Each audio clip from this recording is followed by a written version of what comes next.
points in the paint. It's that time. Ann and Mary, delighted to have you with us. All right, Mary Murphy. Dog days are over. It's tournament time. It's March Madness. Let's go. Is it going to be wide open at the Orleans Arena in Vegas for the WCC women? Well, it's going to be wide open, but think about where this started. This started at the second week of December with Oregon State going to Pacific. That's when it started. And now we have finished the regular season, 20 games. Everyone played each other twice. And now we know where we are with this bracket. And I don't think you can say who's the favorite. I know that Gonzaga has the number 1 seed. Portland's right there. Washington State at 3, Oregon State at 4, and then, USF. And then from there, it moves on. And I really believe this is going to be a tremendous tournament with upsets.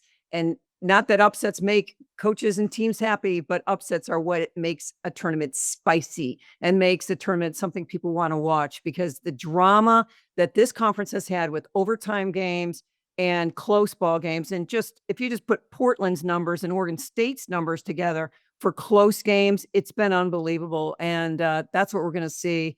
And I'm sure the coaches are going to be practicing a lot of end of game situations between now and the tournament time. The awards to be announced in terms of WCC Player of the Year all the way down to Freshman of the Year.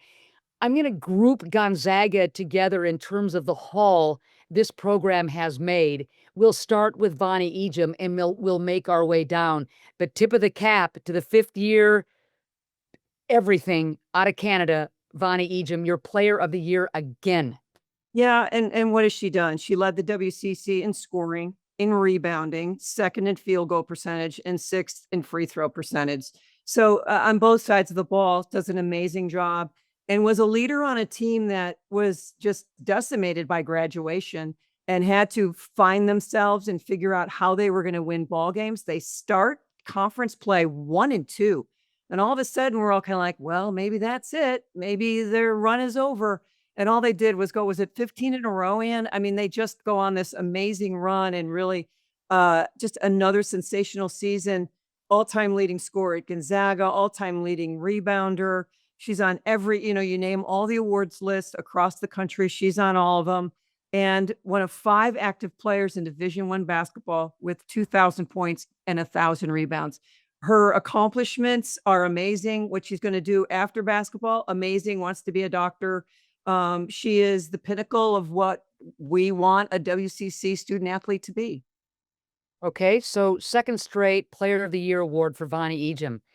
Okay, 2nd straight Defensive Player of the Year award for Yvonne Ejim. Both ends, baby. Both ends. And it's, we have to remind people, these are voted on by the coaches. And Defensive Player of the Year, a lot of times it's like, who has the most steals, who has the most blocks, who has the most, this and that. But it's a player that coaches know who it's hard to score against. Who do you have to, try to figure out a way to get them out of position so you can get some points on the board? And 2 years in a row to be the Defensive Player of the Year is really quite amazing. But maybe part of this whole formula is who the Coach of the Year is, Ann. Let's just dovetail right into Lisa Fortier winning the WCC Coach of the Year award again. What she has done in her tenure at Gonzaga cannot be overstated. It can't be. And it's interesting when we did their game most recently, I think at Oregon State. And when we were talking to her, it's just about what a different experience this year was for her, because she wasn't, running undefeated and just trying to figure out who she was going to put in the game to just get to the finish line. She had to go out there and do what all of us coaches have to do, which is try to win ball games when it's tight, when you have injuries, when all kinds of things are going on. So it was a very different experience for Lisa Fortier and her staff this year. But boy, they came out again, started 1-2. Everyone's kind of like, oh, I guess the run's over. But no, the run wasn't over. They're back, finishing a tie for first with Portland and get the first round bid because they won the season series with Portland. 3rd straight WCC Coach of the Year award for Lisa. This is her 6th time, and coming off of a really tough spring and summer, diagnosed with breast cancer. Surgery, wasn't sure if she was going to be able to go this year. And what she has done to rise above, an inspiration to her kids, to that program, to that town, to all of us, and tip of the cap. And Ann, when you talk to her, she's just like all of us, right? She just comes over, just tells you what's going on. Her daughter walks over and just says, "Hey, can I go, dribble a little?" Like, sure. I mean, she's just such a regular person, but such a good coach and such a great person that, when she wins awards like this, you're like, congratulations. Time. And she and Vonnie are that glue in terms of that veteran, the stewards of that ship. And then there's Allie Turner, Gonzaga freshman, who has blown the doors off of scoring as a yearling.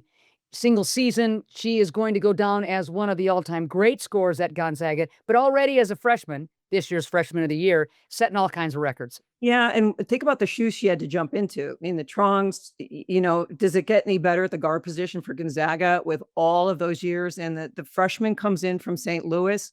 Just how deep was the water going to be? And you finish with 13 points a game, 4 assists per game, and you shoot 46% from three when people know it's coming, and you still can't slow her down. And she's shooting close to 50% from three. It was a remarkable year, just sort of coming of age when she needed to. Turnovers were a problem early. She got a handle on that.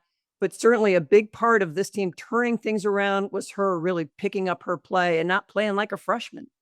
91 triples for this youngster. 91 triples. She's chasing Brenna Maxwell's record single season of 96 threes. This is a freshman chasing what Brenna did last year as a seasoned veteran. Really impressive. Indeed it is. Mary and I are so excited for the WCC tournament. It is here. Mary, let's take a look at the brackets one more time. And I'd love for you to focus on those lower seeds, if you will, and who might have some momentum as they move through the week in Vegas. I don't know if anyone has momentum right now. I think it's, and if you're a coach, it's just a game by game, a quarter by quarter kind of thing. But the thing that is so fascinating about tournaments is how dangerous teams are when you're not the favorite. And you just roll into this thing like, what have you got to lose? Just go out there and play your best basketball and hope you live for another day. And you just go out there and put everything absolutely on the line. And, again, Pepperdine, San Diego, Pepperdine won 2 of those games, but lots of motivation on the San Diego part. LMU, Santa Clara, they split the season series. Again, there's no one that you're rolling into this thing and saying they're a favorite. And that's the message of this entire season for me. And we'll go into a weekend and you do this thing, you can just check and you go, oh, they're going to win. And you look at the game when it's over. It's like, that's not what happened.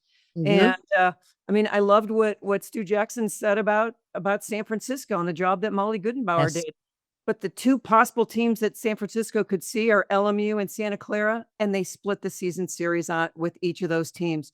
So really, who is going to be able to defensively get the matchups that they want? Who's going to get the scoring that they need? Who stays out of foul trouble? Who stays healthy? And those are all the stories that are going to unfold. And that's why people need to watch. If you're not going to watch, get yourself to Las Vegas, because it is going to be an intriguing matchup. And I know, Sabrina talked about Portland and Gonzaga in that final because it's been epic. It's been must see. But will that be what happens, or will it be a semifinal game that trips one of them up? You look at what Portland's done and the number of close games they've had. Michael Meek must just be like, my God, saying extra prayers and just going in and just, but they've got lots of experience in close games. We know that, but they're on a roll. And Gonzaga had been on a roll till they lost. So it's just one of those, like, what's going to give? What's going to be the difference? It's going to be an amazing tournament. And it'll be fun to see how Oregon State and Washington State adapt to their first ever WCC tournament. It's a different format than the Pac-12. This is brand new for them, even though they bring veterans to the table. And the other thing that's different is the venue. They haven't played at that venue, and all these other teams, somebody on their team, somebody on their staff has played and coached at the Orleans Arena. So, and that makes a difference as far as the sight lines, as far as the floor, how it feels. All of that goes into the recipe of winning a game.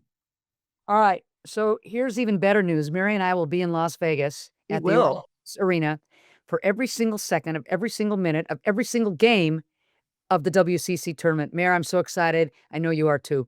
All my bags are packed. Well, maybe not quite yet, but they will be. All right, good. And what's really cool is our final show, our final Points in the Paint podcast will take place right after those nets are cut down at the arena. We will talk to the championship coach. We will talk to the championship players. The environment and vibe will be really cool.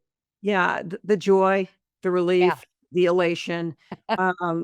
Stu kind of talked about that too with the run they had at Providence. Those moments live forever in your memories, and I can't wait to witness it and then talk about it with the winning teams.